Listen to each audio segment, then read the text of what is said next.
Vitajte v krajine Balašívsko. Kedysi tu panoval prezident Pišta Fero.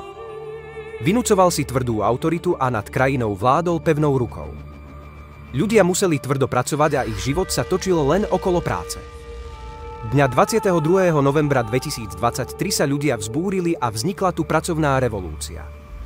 Začali tu vznikať bitky, ktoré viedli až k zvrhnutiu bývalého prezidenta.